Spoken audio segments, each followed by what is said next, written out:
네, 여러분 안녕하세요.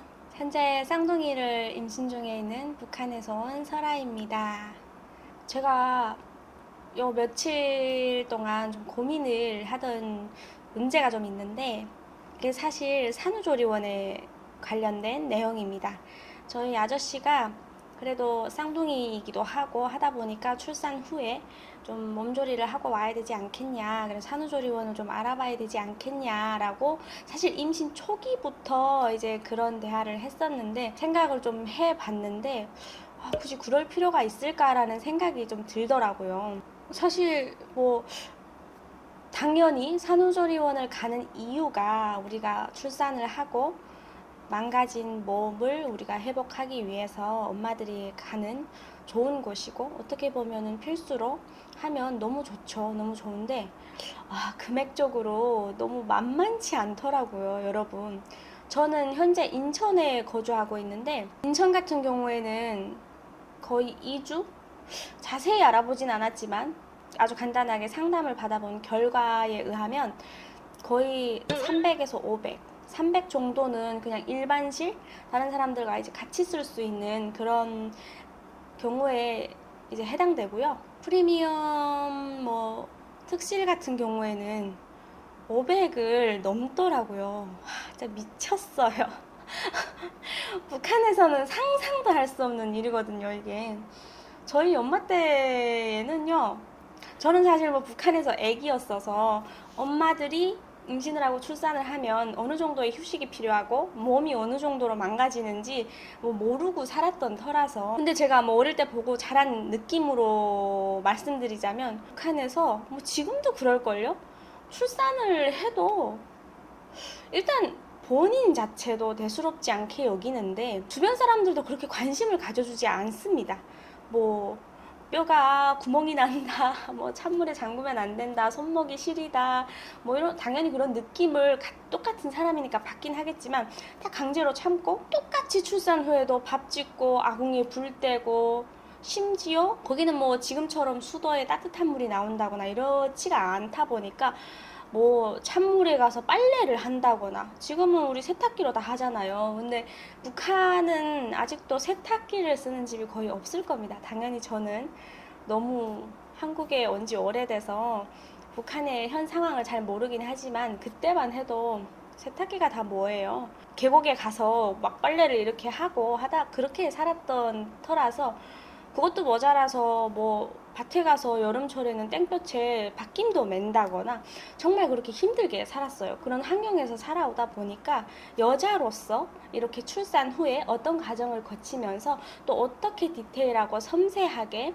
자신을 보호하고 이렇게 망가진 몸을 회복하는 이런 게 필요한지 북한에서는 상상도 할 수 없고요. 상상을 한다고 하더라도, 이런 산후조리원이라는 게 있다고 해도 500만 원, 거의 거기에 뭐 마사지, 제가 알아보니까 뭐 거기에 뭐 마사지도 추가하는데, 마사지도 다 가격대가 다 다르긴 해요. 근데 뭐 10만 원대도 있고 20만 원 훌쩍 넘는 한 번 마사지를 하는데, 이제 그런 경우가 많다 보니까 거의 뭐 500에서 1000은 생각을 하고 산후조리원에 가는 게 이제 맞다, 이런 결과가 나더라고요. 근데 이게 금전적인 것도 떠나서 저 같은 경우에는 쌍둥이라서 좀 더 조리원이 필요하지 않을까라는 생각도 해봤는데요. 저는 뭔가 출산을 하고 아이들과 좀 엄마의 냄새, 이제 그런 거를 좀 디테일하게 함께 하고 싶다라는 마음이 좀 더 크다 보니까, 몸을 회복하기 위해서 병실에 누워 있는다는 게 저한테는 참 더 힘든 일일 것 같아요. 몸은 당연히 회복이 되겠죠.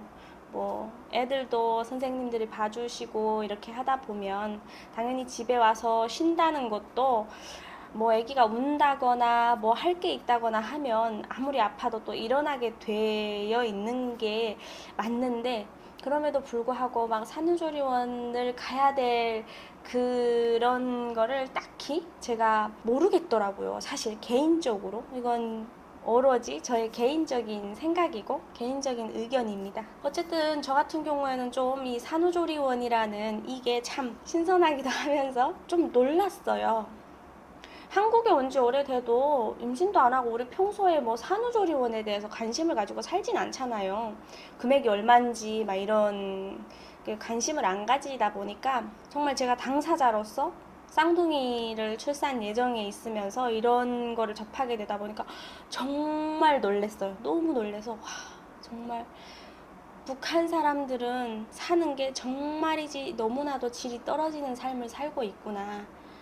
내 몸이 망가지고 내가 그 아픈 과정을 겪었음에도 불구하고 어떤 이런 보상적인 게 없다라는 게 참 좀 안타깝기도 했고, 저야 뭐 제가 선택을 한 거잖아요. 지금 뭐 한국 분들도 뭐 애를 낳고 조리원에 안 가시는 분들도 굉장히 많으신데, 이거는 좀 케바케인 것 같습니다. 사람들마다 생각이 좀 다르고 왜 안 가는지 왜 가는지 오로지 그냥 내가 힘들고 그래도 이게 나중에 병으로 돌아오면 안 되니까 가는 게 좋다 이런 분들도 계시고, 어떤 쪽으로 선택을 해도 나쁘진 않을 것 같아요. 저는 어쨌든 이런 경험을 하면서 정말 놀랍고, 제가 목숨을 걸고 여기 한국에 와서 지금 임신을 했다라는 게 너무나도 천만다행으로 느껴지더라고요. 제가 만약에 북한에서 그대로 자라서 현재 뭐 결혼을 했다 그러면 그런 삶을 살겠죠. 조리원도 모르고 내 몸을 아낄 줄도 모르고 주변에서도 아껴줄 줄도 모르고 아파해줄 줄도 모르고, 정말 목숨 걸고 온 이 한국 땅에서 내 후세, 내 자식들은 나와 다른 삶을 살 수 있다라는 게 너무 감사하기도 하고 울컥하더라고요. 이게 얼마나 참 다행스러운 일인지. 그러다 보니까 임신을 하고 하루에도 수백 번 제가 그런 어떤 저만의 다짐을 하는 것 같아요. 고생은 뭔가 내 대해서 끝났으면 좋겠다. 나로 인해서 끝났으면 좋겠다. 근데 그보다 또 바람이 있는 게 아이들과 함께 저도 함께 성장을 하면서 이 자유로운 땅에서 뭔가 나도 함께 행복해지고 싶다. 결국 저도 행복해야 자식들한테 어떤 게 행복인지 그걸 알고 가르칠 수 있고 사랑을 줄 수 있고 그렇지 않을까라는 생각도 들더라고요. 이 산후조리원이라는 게 정말 어떤 마음으로 가던, 그냥 내가 힘들어서 가던, 그냥 난 괜찮아 라고 해서 안 가던 이런 걸 떠나서요, 우리나라에서 살면서 이런 것들을 당연히 내 돈을 주고 이런 서비스를 받는 것이긴 하지만 그래도 이런 서비스조차도 없는 나라도 있다. 한국에 계신 여러분들도 나고 자란 그 곳이 다르기 때문에 이런 만족감과 행복감과 이런 게 좀 격차가 있으시겠지만, 그래도 우리 한국 분들도 이런 작은 것에 행복을 느끼면서 만족하면서 사셨으면 좋겠습니다. 인생이라는 게 제가 봤을 때는 그냥 제 생각이지만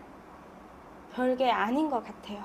그냥 하루하루 살아가면서 정말이지 전쟁을 하지 않는 나라에서 태어난 걸 감사하게 생각을 하는 것도 너무 중요한 것 같고, 네, 저같이 북한에서 태어나지 않은 것을 정말 감사해야 하는 부분도 너무 필요한 것 같더라고요.